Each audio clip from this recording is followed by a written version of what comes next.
Hello, and thank you for joining us for Changer Chats. I'm Grant Venable, Director of Change at Be the Change Volunteers. Today, we are speaking with our friends Deb and Gary Ford, two amazing people who joined us in 2023 for their first volunteer service trip to Malawi. And now they are returning with us in 2024 to build classroom number 2 at the Makumba Primary School.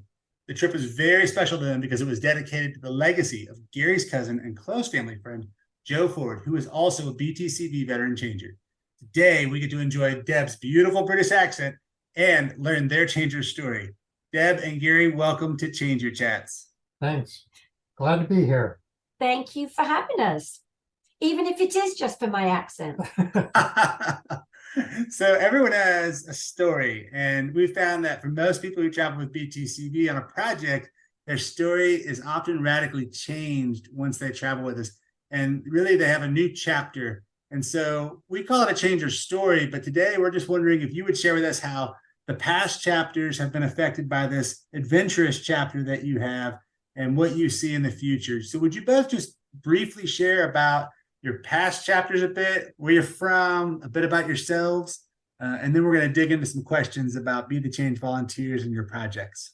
Okay, well, I'm British. My father was in shipping. We left England when I was 14, lived in Canada for 3 years, lived in Houston for 20 years, and now I live in Washington, just outside Washington, D.C. We have two beautiful daughters. Gary and I worked together. That's how we met, in a law firm. So we've been married 30 years. I've been involved in education because of our daughters. I've done an enormous amount of volunteering at every level of their schooling, elementary, middle school, and then in the high school level, I was the PTA president. And my main focus in that role was to help the kids that were from families other than like us, where they don't have the parental support because of their socioeconomic situation. And so I wasn't wanting to make an impact on families like ours, because there's lots of parents that were very involved, but it was mostly to help the kids who just didn't have that advantage. And I've seen it here in America. So I was interested to see what we could do in Malawi.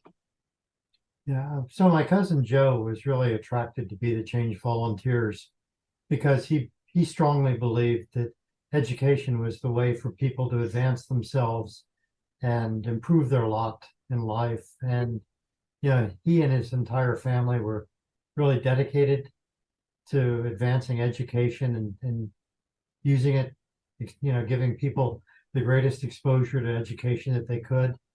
And it really is true that it's the opportunity for people to move up and, improve their lives. And I think Be the Change is really phenomenal in what they do and going in and building schools in communities and really making sure that the schools are sustainable and are really successful endeavors.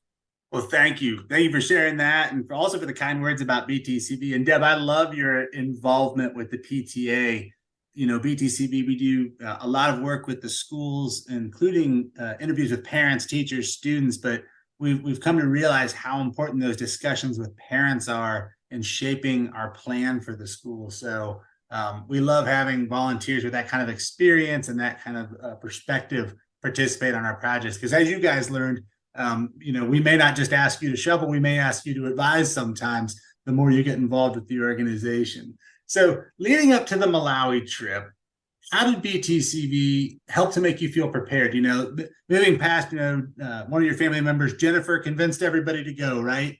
And so you've agreed, you've signed up, you've got plane tickets, but how did Be the Change volunteers make you feel prepared? And what else did you do to prepare yourself to go to Malawi? Well, I would say that wasn't what we did, it's what BTCV did, because you walked us through the whole process. I really enjoyed the initial Zoom meeting where we got to meet all the people that we didn't know. And in the team that went with us, of course, there were several, including you, members who have done this many times, and so they were a fountain of information, and we just all were sort of very dumb about this whole thing. And so it was great to have a forum that we could just say, well, what about this and what about that? And I don't think I ever felt it was a ridiculous question. So you helped us with that. And then the packet of information was extremely thorough, what to pack, what to expect. Of course, that couldn't be all inclusive, but certainly preparation. It was everything that the information that you provided us with. And we felt it was the first vacation. And I did remark to Gary at some point that how nice it was that we weren't doing everything. You took care of the travel and where we stayed and what we ate. And it was very freeing to know we were completely and utterly looked after by BTCV.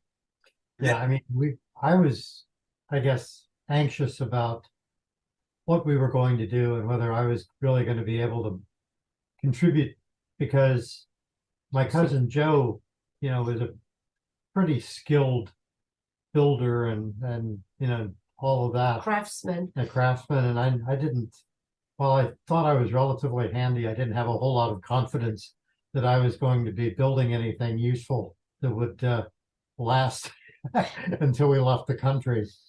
But which is actually why we're going back, just to make sure. Be the Change was really great in ensuring us that everybody has a role and everybody can contribute, and we really felt like we could go and make a difference, and we did. I mean, it was a tremendous successful trip and endeavor. Yeah, the interactions are, we tell people they're just as equally as important as the construction or the project or the service work, whatever we're doing, just being present sometimes. And I think sometimes people feel that that's cliche to say, well, just be present, but it really does make a difference. And when you look at people in Malawi, as you look at your neighbor who lives in the house next door to you, that's what's critical here. We're just showing up and helping our neighbors, and being present is a big part of that. And of course, I tell people, if you can make cookies and cookie dough and follow that recipe, you can mix concrete. So we'll have the recipe for you. All you have is a bigger spoon to shovel with. So thank you for sharing that. Tell us about, we talked about this a bit before the podcast, but what did you find most unexpected on the trip? Well, we knew this was a great cause because Johnny Joe, Gary's cousin, had spoken to us on the trips that he had participated in. And he was a very studious person. I mean, he would not be involved with this organization unless he felt it was extremely worthwhile and legit. And so I have to say that when we all decided that in his memory we wanted to follow through with this, we didn't really go to a lot of trouble in making sure that BTCV was a valid organization, because we already knew that. But I didn't expect to learn how much BTCV really collaborates with the villages and the villages where they go to work. And just seeing the process and actually experiencing the process made me realize, we were driving to the village one day, and there was a beautiful building. And I said, well, what's going on with that? Well, some other organization had come in and built this daycare or school or something, and it was just standing there completely empty. And it just looked such a shame because it wasn't that old. And it made me realize that BTCV's due diligence incorporates making sure that everything that BTCV does, all the money that is used, our money that's used, it's going on a sustainable project. And I hadn't really understood what that really meant, but it's huge to know that you are asking the villages to resubmit paperwork on a yearly basis, to enable the next phase to go through. I mean, it's just, to me, I just thought I didn't realize it was going to be so organized, or that the villagers could produce the kind of documentation that you want. I didn't expect that. And just to chime in on that theme, I mean, it was absolutely amazing to me and totally unexpected that, you know, from the time we showed up in the village until the time we left, all of, you know, the villagers were totally involved in helping us. You know, they would come out and help us clear the soccer field. The kids would come out and help us pick up, you know, little mud bricks that needed to be removed from the soccer field so that it could be, you know, used and leveled and everything. The amount of involvement by the community and the teachers. I mean, we were at one point working on moving some culverts down to help build a bridge over a stream so that kids could come to school in the rainy season. And the teachers all came out and they were like, we'll roll this culvert down here. And we're like, no, we're doing this. You know, you're all dressed up for school. And they were like, nope, we want to help. And everybody just pitched in, you know, all the villagers, the kids, the teachers, everybody was just so totally supportive and involved in the project. It was amazing to me. Yeah, a lot of that organization, so like filling out the paperwork, for example, and that's so we have an annual report that schools do once a year, and that gives us all the data that we use for the overall organization's annual report. You know, how many students do you have? How many boys? How many girls? What grades? We want to watch the numbers for growth or for declining. But then also we have the returning partner application. So we do a master application process at the very beginning and make a master plan. But that does not guarantee 5 classrooms.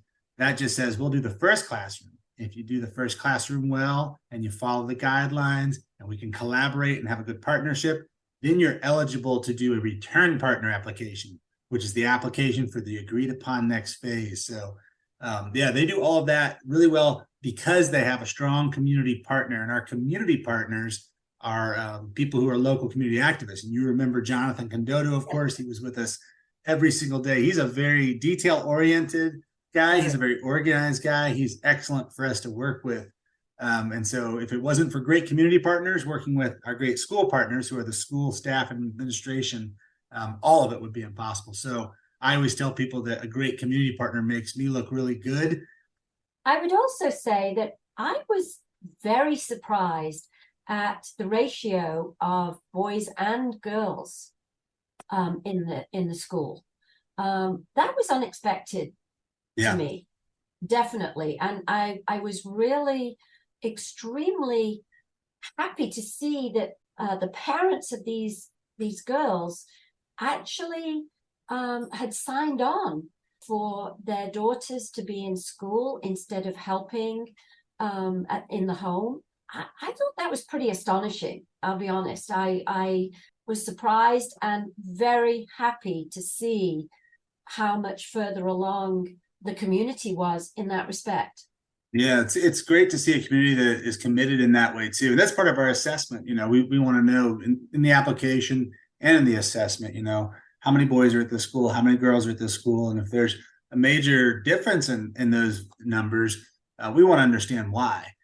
Because if it's a cultural issue of, well, you know, only certain girls get to come to school, then that's probably not a good partner for us. We're looking for communities that believe in education as a human right, not as a gender right.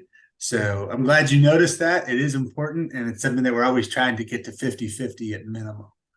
So going to Malawi is a long trip. I mean, the travel is long. And then, of course, when you're staying there, we don't stay at the Holiday Inn. We stay at a pretty great lodge, actually. And then there's the work. But of all the parts of that experience, what was most difficult for you guys? Other than the cold showers. Well, there were the cold showers. That was tricky to get used to it, but we did. It was fine. Yep. Cold showers. Well, I was frustrated that I couldn't speak the language. There was no reason to expect that I could. I didn't go thinking that, but I just felt that was a shame, because the villagers and the children were just so embracing of us.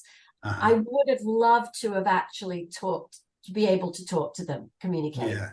And So if you were going to improve something, you would say we need to have more translators on site so that you can have conversations when you want to have conversations. And that's great I, feedback for us right there. Because well, I that's did. I'll never forget. There was when we were the culverts were on the soccer field before uh-huh. we moved them. The kids were all playing with them, and of course a lot of them are barefoot, and these were the small young children, and they were going in the culvert, and then there was a couple that were kind of just playing on the outside, and I thought this looks like an accident waiting to happen, and sure enough, the culvert rolled over onto this little boy's foot, and he's screaming. So I go over and I grab him and get him out, and I start carrying him. And his sister took him after I carried him off halfway across the soccer pitch. His sister kind of, I don't know whether she didn't know what I was going to do with him. So she said, no, I'll take him. So she took him, and I saw him later on in the day.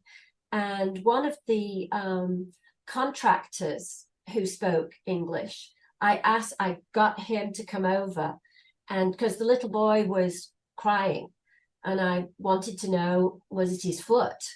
And what I learned through the contractor was that his mother had been at work all day and hadn't come home yet, and he just wasn't feeling well. So I think, yeah, that would be great. Just, I mean, you can't have all of us talking to people, but that would be, and poor Jonathan can't be everywhere. Right. Yeah. So Yeah.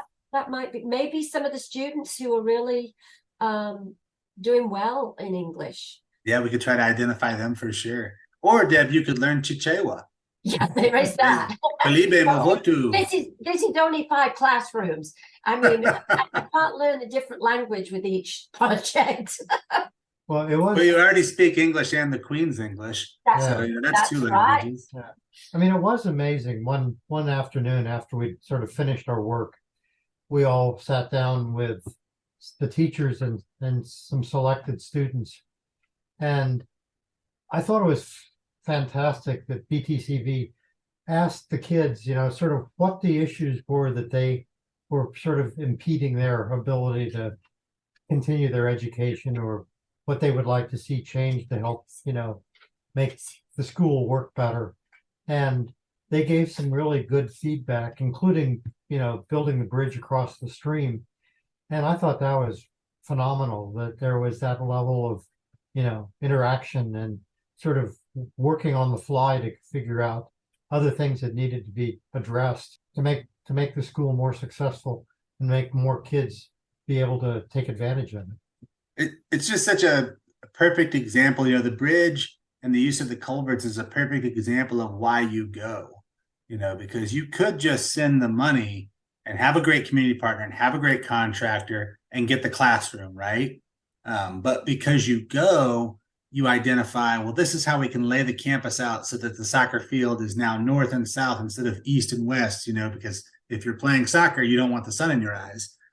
Because you go, you can identify that. That's even difficult to think about when you're on Google Maps, right?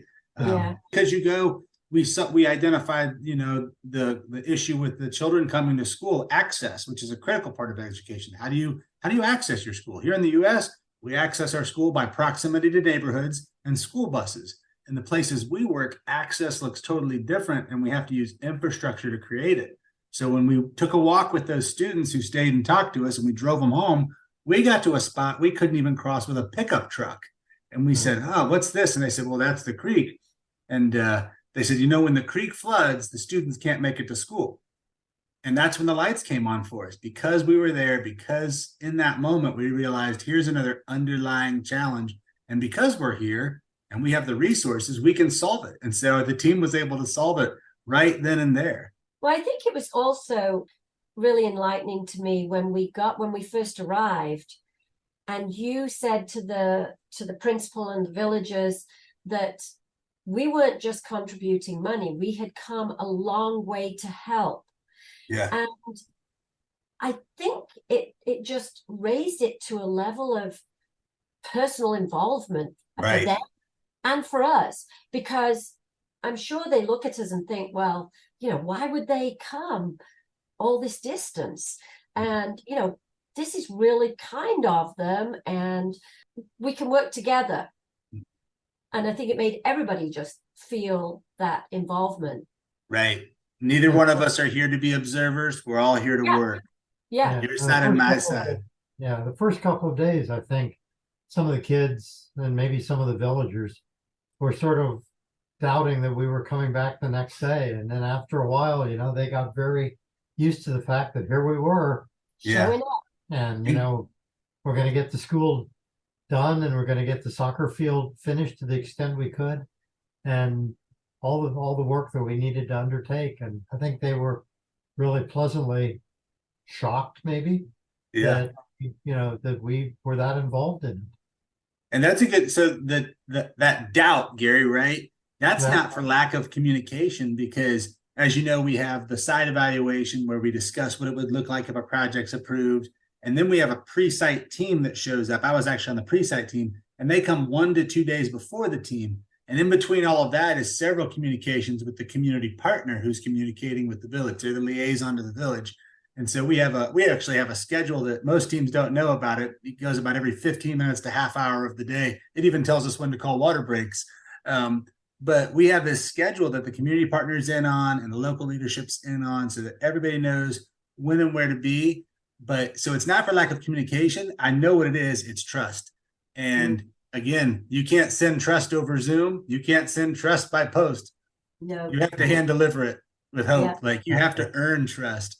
And Yeah. so my boss, Jimmy Cook, said it best one time about a project on an island in the South Pacific. He said, early in my career, he said, Grant, they don't believe you're getting off the plane until you get off the plane. Right. You know? And Yeah. I was like, that can't be possible. But after 12 years of doing this with BTCV, I know it's true. We have to earn their trust. And so I do think that after this year, though, this team did so well. We definitely built some street credit with Macumba Village. Yeah. Hopefully so. So after we got back from the trip, you put on a British tea party for Be the Change volunteers. But the British Tea Party actually has been involved in education projects longer than BTCV. Can you share a bit about how the British Tea Party started and then why you chose to tie it into BTCV?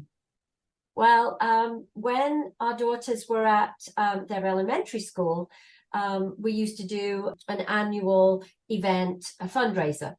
And one of the items that I thought would be good as a donation would be that another English friend of mine and my mother, the three of us, would host an afternoon tea, and people could spend $25 per ticket and come to my afternoon tea. And my aunt in England made us aprons and little hats to wear so that we would be totally legit British afternoon tea. And what's great is I can get all the specific items to make. And so year after year, while they were at the elementary school, it became one of the most sought after tickets to buy to come to my afternoon tea.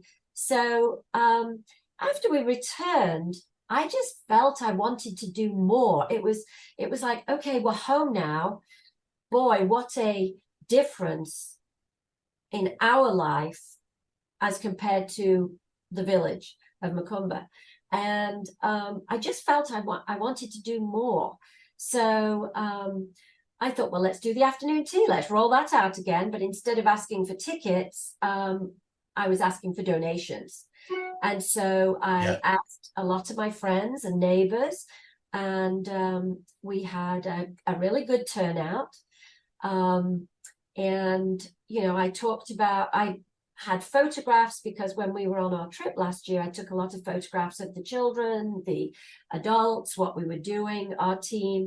And so I had those on boards. And so the people that attended the tea, not only did they get the tea, but they also were able to see a lot of what it was really like. And then, of course, Grant, you showed up with your family and you were able to explain what BTCV does. And I'll have to say that I was really impressed and thankful how many of my friends and neighbors said how impressed they were with the organization. So it wasn't just us thinking it's a great organization. People that showed up really said that they thought it was phenomenal and were really happy to help donate money.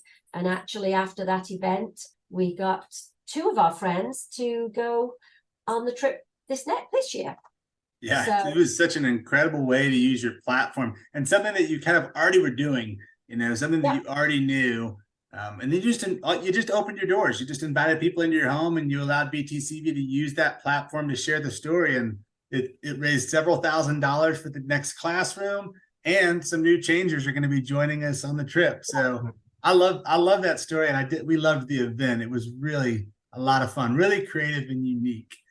So as we wrap it up, what's your vision for this school? What's your vision for the school in Malawi? When you think about that school 5 years from now, what do you hope to see? well, one of the things that we already knew was that after completion of the first classroom, the school was going to be considered different level. And prior to the first classroom, the school had to send their students to another school quite a long way away to take their exams for further education, because Macumba's school was not authorized, didn't have the school district, I guess, deemed necessary.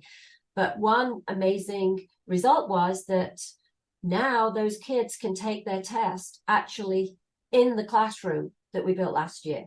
So that was one very quick result. I just hope that these beautiful classrooms will inspire the kids in a way that they know what they have is different than any of the other villages. Yeah, it is. And, they've got books that they requested. They've got a library. So I just want to go back and see how inspiring it's been. I can't wait to see the trees, how all the trees have grown. I can't wait to see the real soccer field, completely used now. And just how it's affected the mindset of the kids and the teachers. And as the school grows, hopefully Macumba, the village, will attract more people to live there and make it, a more vibrant center for their culture. And, hopefully some additional, they don't currently have electricity, so maybe they'll be able to get electricity and have, more amenities that, will continue to attract people and make the school a real center of the community. Yeah, those public infrastructure improvements typically do follow education centers, and education centers are typically very strong. So I love all of that. In closing, I'm so grateful for both of you and your involvement. I really enjoyed the opportunity to serve with you in Malawi, and I really enjoyed getting to visit you so soon after doing the tea party. So I hope that we get to serve together again soon. And I just thank you for sharing your stories and sharing your experience on Change Your Chats today.